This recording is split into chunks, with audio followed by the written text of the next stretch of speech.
Assalamualaikum warahmatullahi wabarakatuh. Salam sejahtera bagi kita semua. Yang terhormat Gubernur Provinsi DKI Jakarta, yang kami hormati para pejabat pemerintah Provinsi DKI Jakarta, yang kami hormati Kepala Badan Informasi Geospasial beserta jajarannya, serta hadirin undangan yang berbahagia. Acara penandatanganan kesepakatan bersama antara pemerintah Provinsi DKI Jakarta dengan Badan Informasi Geospasial pada hari ini Rabu 20 Maret 2013 diawali dengan pembacaan pokok-pokok kesepakatan bersama oleh Kepala Biro Tata Pemerintahan Setda Provinsi DKI Jakarta yang kami hormati Bapak Irmansyah, dipersilakan.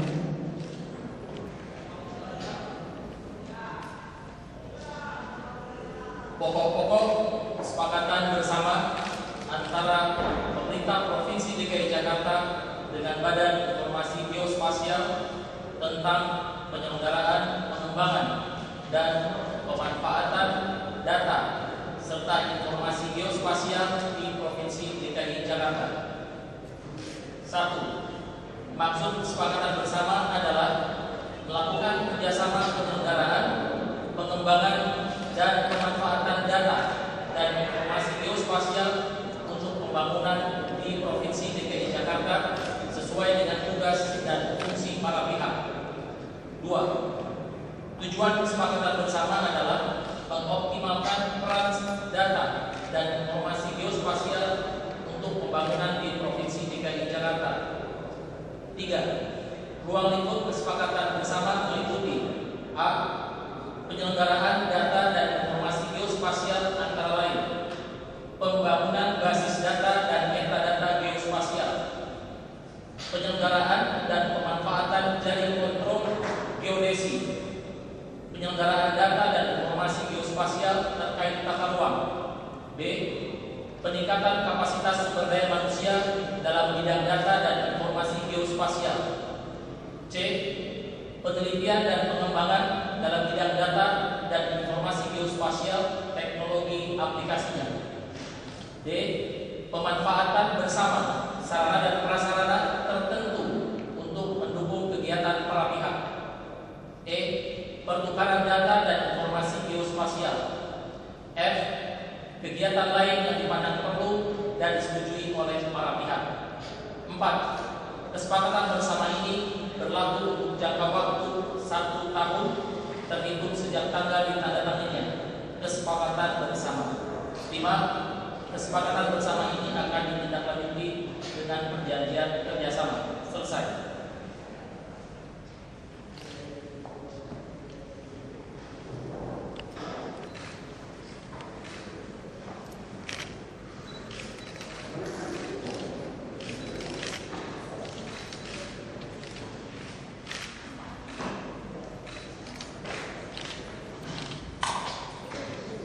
Saja, tukar Pak.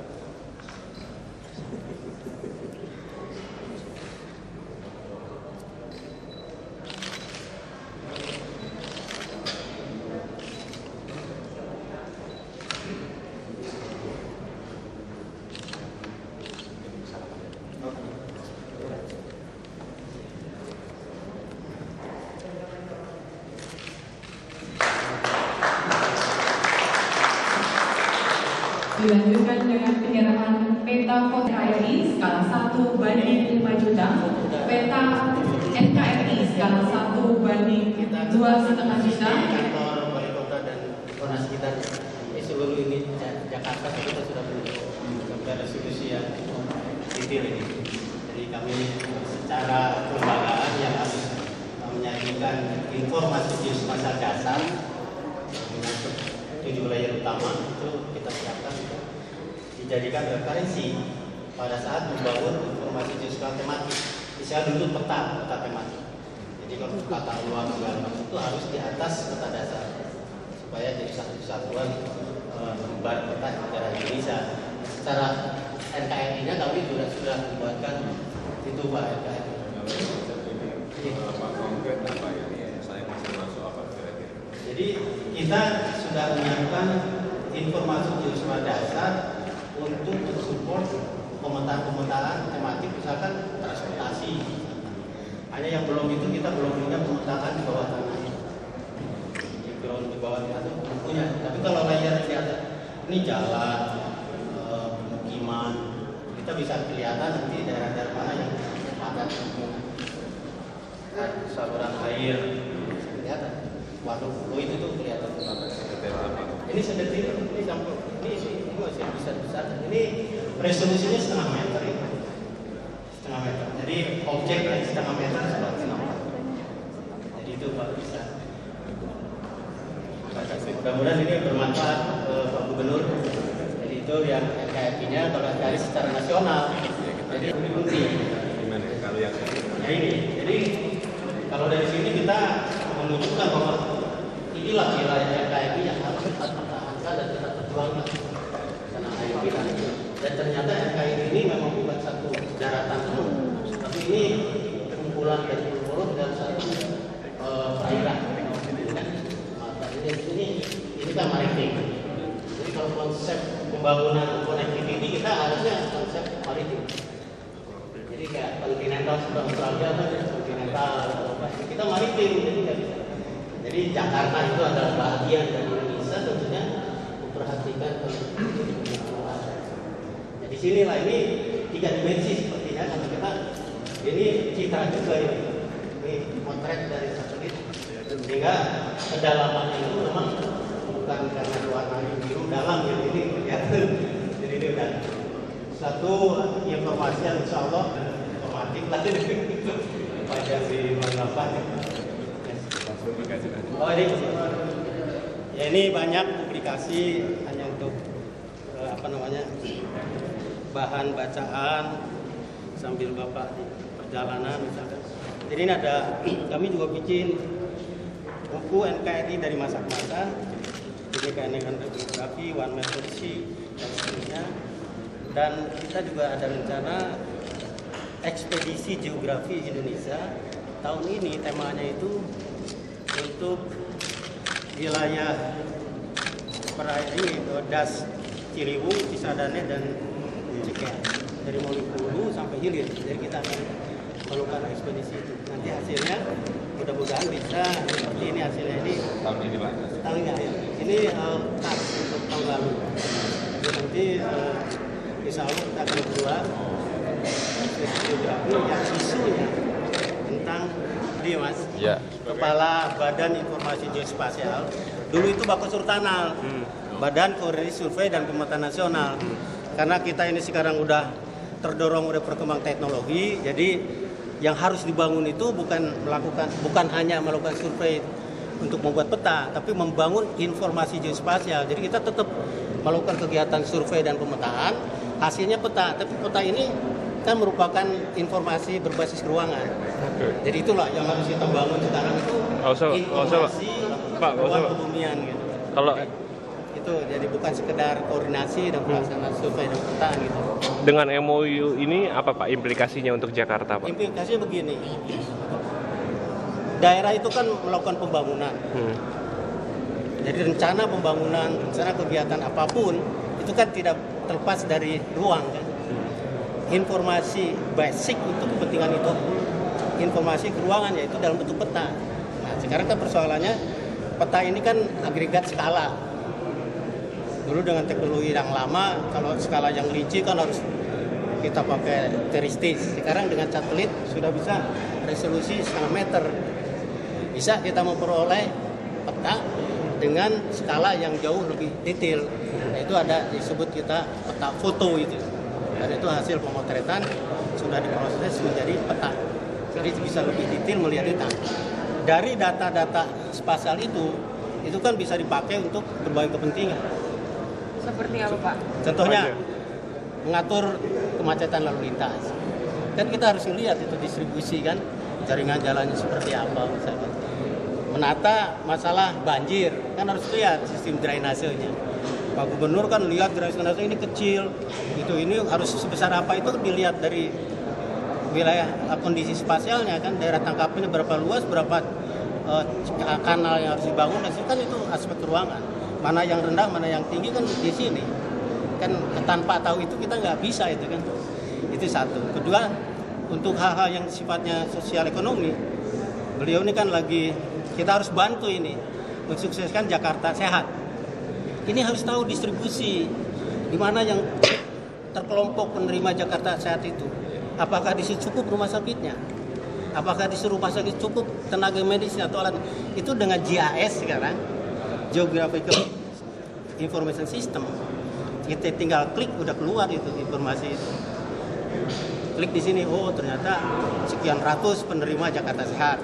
Rumah sakitnya nampungnya segini dan seterusnya. Itu bisa disajikan dalam bentuk ruang kebumian tuh. Itu berarti penyediaan informasinya itu nggak cuma sekedar peta dengan gambar, tapi juga informasi apa yang terjadi di dalam peta tersebut gitu. Betul. Termasuk drainasenya, jalur bawah tanahnya juga. Betul. Jadi dipetakan. dengan teknologi digital sekarang, informasi berbasis ruang ini yang peta itu udah bisa kita pilah layer per layer. Kalau dulu kan dalam satu lembar saja tuh, jadi kita bingung tuh semeraut. Sekarang kita mau lihat jalan saja seperti apa Jakarta tuh jalannya saja. Buka jalan aja, jaringan jalan. Seret, oh jalannya seperti ini. Terus kita ingin lihat hubungan jalan dengan drainase misalnya. Lihat, ambil layer drainase, seret. Nah sekarang jalan drainase dengan bangunan, ambil layer bangunan, bek. Nah udah 3 layer di situ aja, kita udah bisa banyak bicara itu. Itu mulai kan Pak? Kenapa? Real time. Kalau nggak real time. Itu berapa kali update, berapa tahun atau berapa bulan? Kalau kami menurut ketentuan undang-undang kan BIG dasar undang-undang informasi geospasial ya. Itu untuk menyediakan informasi geospasial dasar diupdate 5 tahun sekali. Yang dasar. Tapi kalau yang tematik tergantung kebutuhan. Itu bisa karena teknologi sekarang kan cepat, satelit ada, asal sudah ada dasar. Kalau di real time itu nilainya berapa? Nilai apa? Real time. Ini karena kalau bicara real Dari Bapak sendiri Ya harapannya. kita kan manfaatkan yang kira-kira bisa kita pakai di lapangan.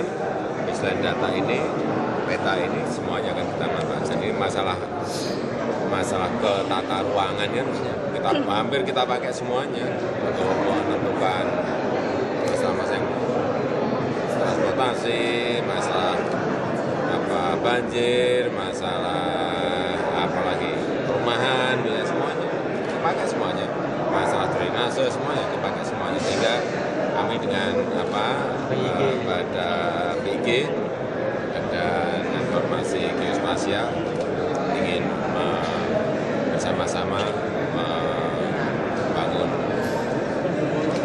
kesepakatan. Pak, kalau benar-benar dari Jakarta Utara terdeteksi nggak? Ya, jadi kita juga ke geodesi. Dari kontrol geodesi itu ada 3. Jadi yang disebut dengan dari kontrol geodesi horizontal. Iya, kan gini, informasi ini kalau kita tahu kan jadi refleksi untuk kemudian tahap berikutnya. Yang penting itu tentu ada pengaruh kan. Pengaruhnya kan saya pada saat melaksanakan ini kan lebih arah kepada berdasarkan fakta yang sampai ada. kita membuat perencanaan tanpa sebuah desain data yang kuat, tanpa sebuah data tata ruangan yang jelas, spasialnya harus jelas. Sehingga Bisa peta nggak itu sih bisa, beresikokan atau perencanaan itu bisa atau membuat mana itu semakin sebelum buruk dibuat atau- itu terbaca semuanya baru perencanaan. Itu nggak bisa dijual dari Itu satu yang sisi namanya kalau dari perencanaan. sisi yang lain. Pada saat pembangunan itu seperti apa? Kabeda dulu. Meskipun dinas-dinas yang lain juga memakai CPU, pakai dan juga pakai transportasi karena itu supaya semuanya yang namanya membuat perencanaan apapun harus punya desain data yang jelas, desain data apapun. Yang ini masalah tata ruangan, masalah geospasial. Jadi Pak, masuk Pak. Nah, itu yang harus dilihat dulu. Nah itu yang dasar kalau kita punya kemarin sore sudah